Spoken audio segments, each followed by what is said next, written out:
Hey everybody, it's Jordan here from Show Me Vegas, and today we are going to take you on a walkthrough of the MGM Grand Las Vegas. But before we do that, stop what you're doing right now, write this down, take a screenshot, do whatever you need to do to remember it. This is the address for our Facebook page, and that's where we put most of our stuff.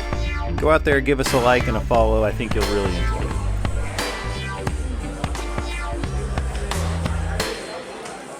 Now that you've done that, let's go on with the video. We're going to start here in the main lobby of the MGM Grand. Past the free masks and hand sanitizer. Hey, the first thing you're probably going to notice is that this video angle is a little bit low. It's kind of awkwardly low, and I apologize for that, but I was pushing a rollator walker around the hotel this weekend. I had a temporary disability that required that, but hey, it did give me a good place to attach my camera. There's the walker handle right there. It did give me a good place to attach the camera and not be very noticed, so had that going for me. If you didn't notice the large MGM Grand lion there in the lobby, that's a pretty cool feature of this huge lobby, and they had it of course with its COVID mask on, which it's always decorated for something, and I guess, you know, if you can't do anything else with COVID, at least you can decorate for it, huh? Moving quickly right into the casino, and the one thing you'll notice about this casino is that it is absolutely enormous. More than 171,000 square feet of gaming space in this casino, 2,500 gaming machines, 139 gaming tables. I say approximately because that does include the poker room, which that does change from time to time. But just a huge casino at the MGM Grand.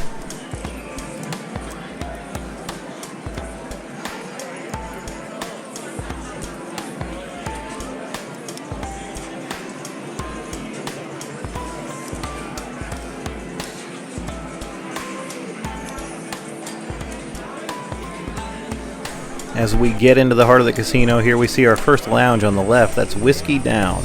A really swanky looking cocktail lounge, a really nice place.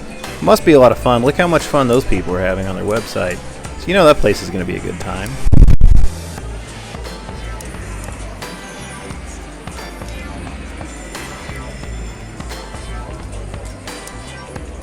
Now we're moving up on the first table games area that you're going to find in this casino. This one is closer to the lobby and close to the elevators. There are two. The other one is a lot larger. But we did play some blackjack in this area on our trip, and still a good time despite the fact that the tables are limited. Blackjack tables to 3 people. They had partitions up. You can see some of the partitions on the craps table there on the left, but it's still the same game. You just have to learn to adapt.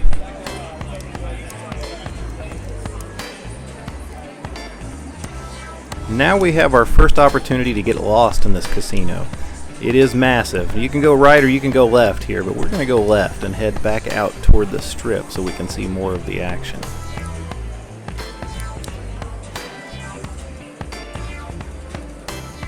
Here comes security. Is he going to notice my camera? No, just a guy in a Vegas Golden Knights hat and mask pushing a rollator walker. Nothing to see here. I did say that having the walker did have its perks, and it did give me a nice place for my camera.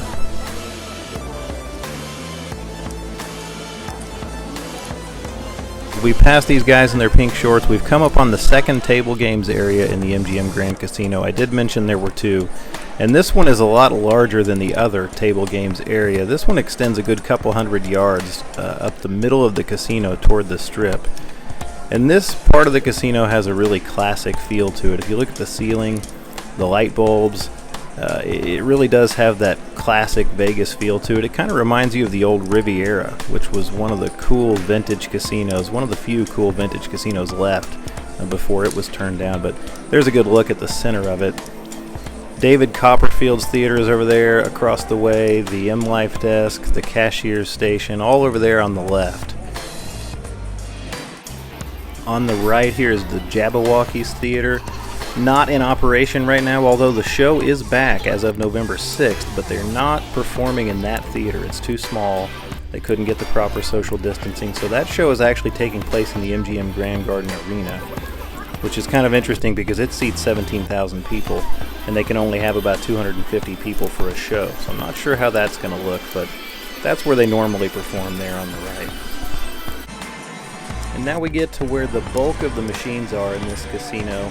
We're getting pretty close to the strip now, not quite, but you can go right or left here. We're going to go left and take you by the poker room. But like I said, there's a lot of slot machines in this area. This is the most accessible part of the casino to the strip. And this is where the bulk of the machines are. Take a quick look to the right and you're going to see a multiplay blackjack machine that I absolutely love, and this is the only casino I can find it in now. If you know where the multiplay blackjack machines like that, the classic style, are, anywhere in Vegas, let me know in the comments, because I love that machine and this is the only place I can find it. It used to be everywhere. But anyway, to our left here is the poker room at the MGM Grand.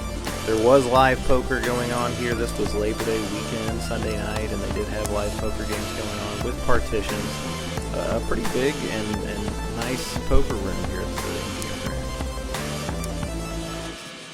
And here is Tap. That's the sports bar at the MGM Grand, and we've always wanted to stop in there and never gotten a chance. It's either always been too busy or it's closed. But if you're familiar with this hotel from the old days, you'll recognize this area. This is where the lion exhibit actually used to be.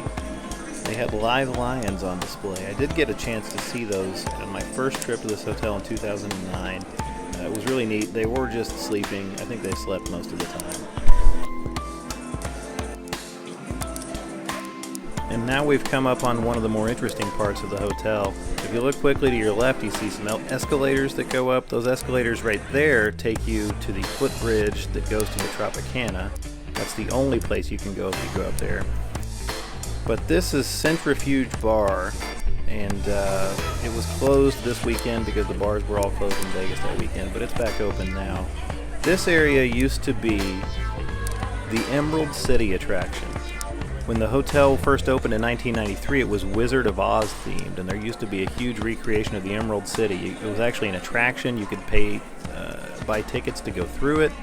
The ceiling was painted like the sky, and there was actually lightning and thunder. Those doors right there, you used to come in through the giant gold lion on the outside of the hotel that they later changed. Here's Hakkasan, nightclub and restaurant. It's both.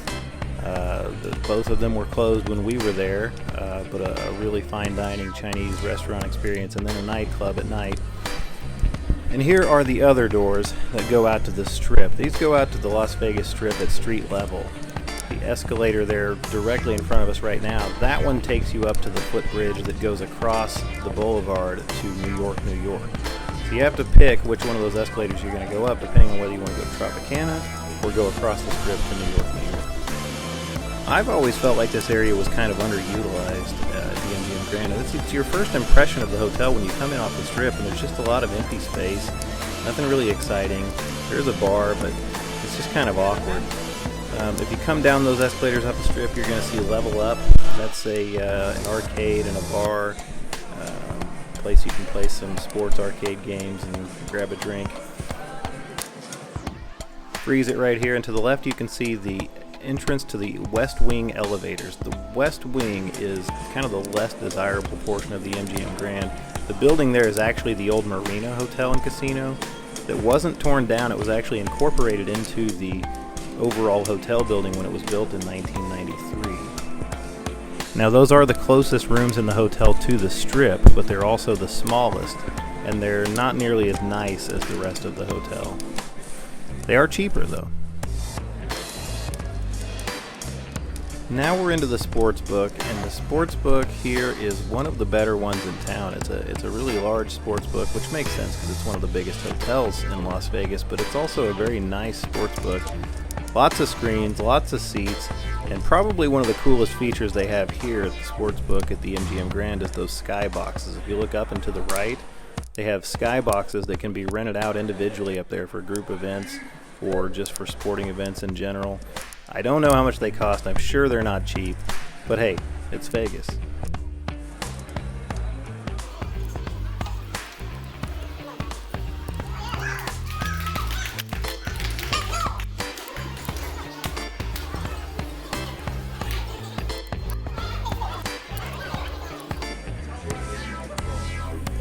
So we come out the other side of the sports book, and we've already been in this area now, but we're going to go left this time. You saw a tap over there to the right. Now we're going to go left, and there's where the MGM Grand buffet is. Closed due to COVID right now. Not one of the better buffets on the strip. As a matter of fact, I'd say it's mid to lower end. It's not terrible, but it's not the best.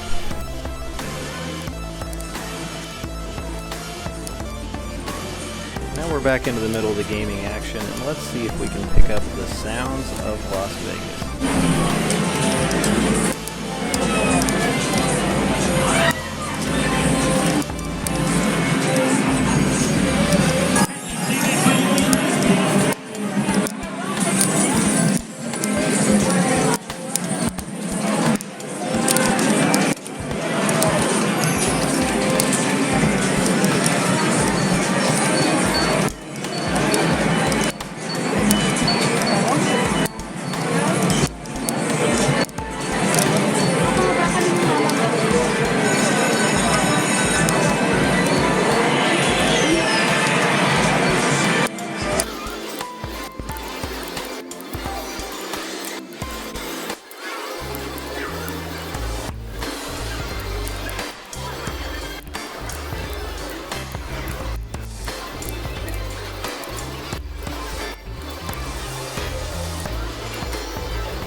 Alright, now we're back over here to where we first took a left when we came in earlier, and you see Starbucks on the left.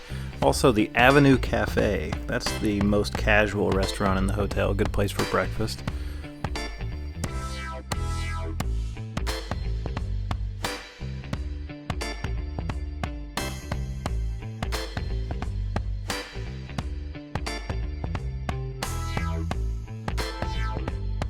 Up here on the left is Crush, casual American restaurant with reasonable prices.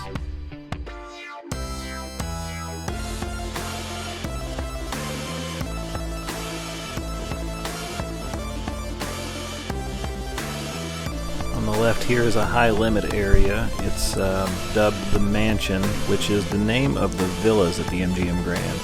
The Mansion is kind of a separate portion of the property. It's all one level. They've got high roller villas. Private entrance over there, and you can also get to that through that high limit area there on the left.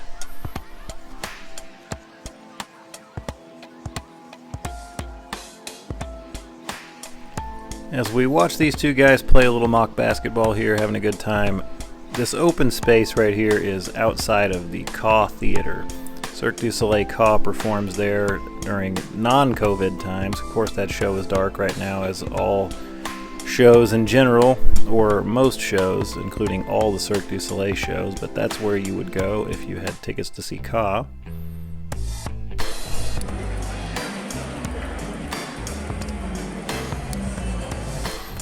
And over here on the right is Wolfgang Puck Bar and Grill. That's a great restaurant. We ate there the first night in the hotel and had a great meal. Good food, reasonable prices. We also used some My Vegas rewards in there. We got a free bottle of wine, and we also got a discount on our meal. So if you play My Vegas, don't forget to check that one out.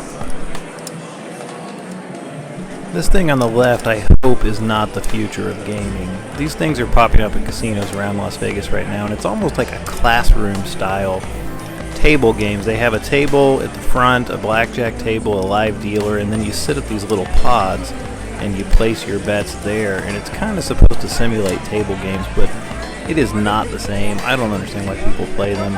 I didn't think it had any atmosphere whatsoever, but to each his own.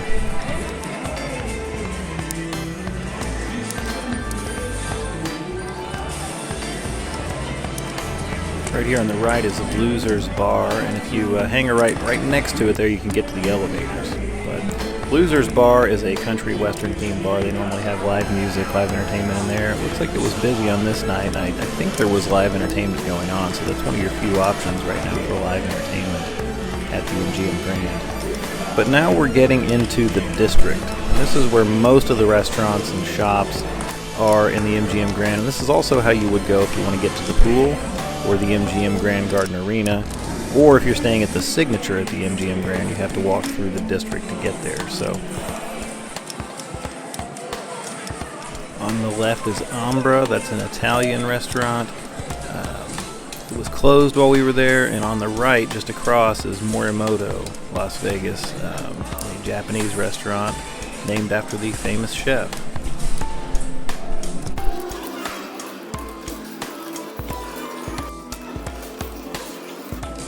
Straight ahead there you see Tom Colicchio's craft steak, one of the more expensive options at the MGM Grand. We ate dinner there one night. It was good. I don't know if it was as good as the price, but it was a good meal.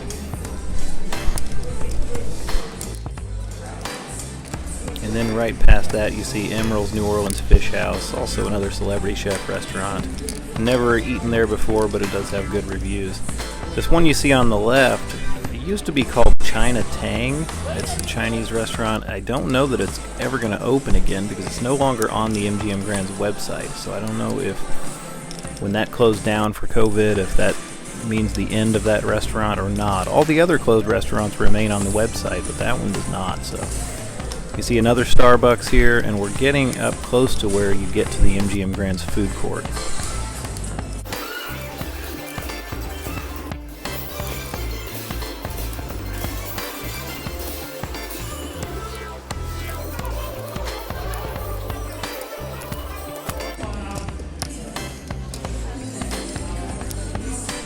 On the left here is International Smoke. That's a collaboration between Aisha Curry and Michael Mina, the chef.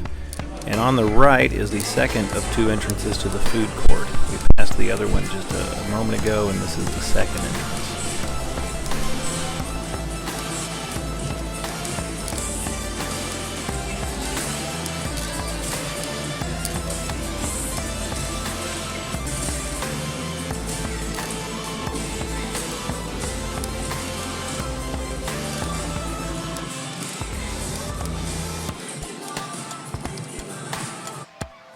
The district splits here, and you can go right and go to the pool, or you can go left here and get to the MGM Grand Garden Arena.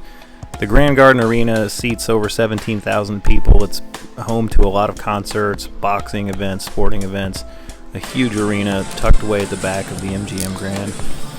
We pass another few restaurants, including this Mexican restaurant on the right, and right past that you can see the wedding chapel, which was also closed when we were there. I think most of the wedding chapels are still closed because of COVID.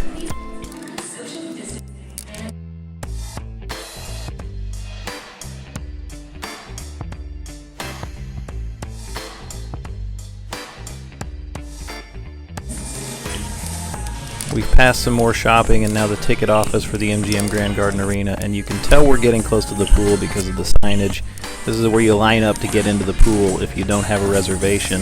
When COVID hit and occupancy restrictions took over, the pools got difficult to get into. We were there on Labor Day weekend, and we made a reservation for a day bed, or a pod actually, and that got us into the pool without having to wait in line. But had we not done that, we might not have gotten in at all.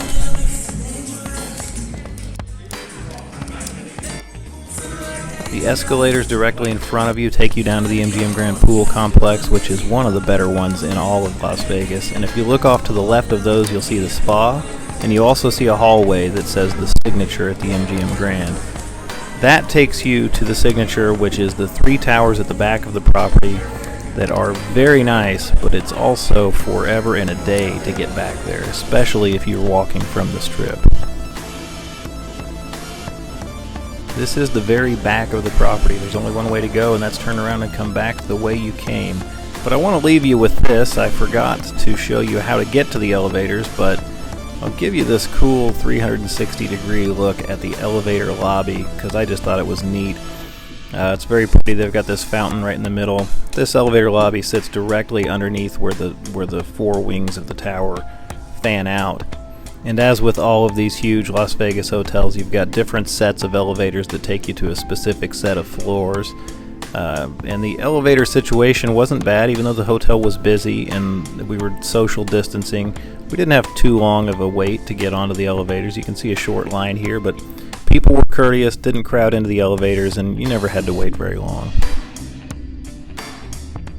Well, if you liked this video, found it informative, or just entertaining, be sure and check out our other video of the MGM Grand. It's a room review and walkthrough of the Staywell Grand King at the MGM Grand. I'll put a link to that in the video.